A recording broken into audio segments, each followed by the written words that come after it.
정부가 첫 번째 주택 공급 대책을 발표한 가운데 재건축 사업 활성화에 주력하겠다는 방침을 밝혔습니다. 민간 영역을 확대해 재건축 시장에 활력을 불어넣겠다는 건데요.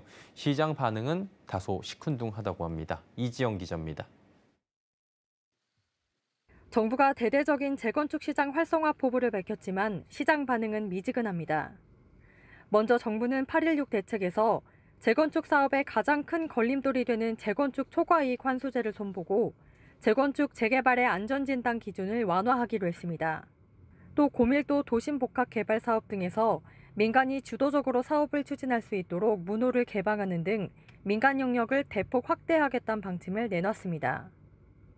특히 분당과 일산, 평촌 등 일기 신도시를 대상으로 하는 재창조 수준의 마스터 플랜 계획을 밝히면서 정비사업 대상 지역과 단지에 대한 관심이 집중되고 있습니다. 하지만 아직 구체적인 가이드라인이 나오지 않았고 일기 신도시 마스터 플랜도 2024년까지 완성하는 등 현실화되기엔 상당 시간이 필요합니다.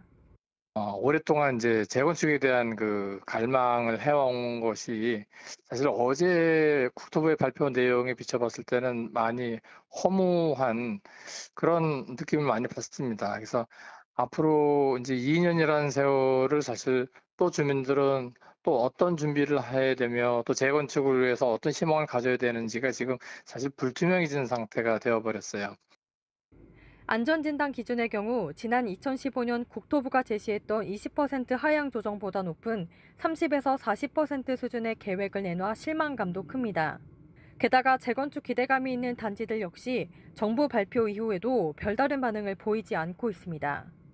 분당 신도시 재건축 예상단지 인근 한 공인중개사는 정부의 한마디에 호가가 뛰곤 했었는데 이번엔 조용하다며 현재 얼어붙은 집값과 거래에 큰 영향은 없다고 말합니다.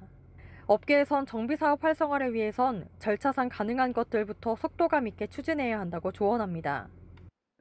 안전진단 같은 경우는 법률이 아니어서 행정부의 어떤 의지만 있으면 바로 개정을 하거나 시행을 할 수 있는데 재건축 초과이익 환수 같은 경우에는 국회 의결을 거쳐야 되니까 절차라든가 이런 부분들이 좀 손쉬운 부분부터 먼저 시행을 해서 서울경제TV 이지영입니다.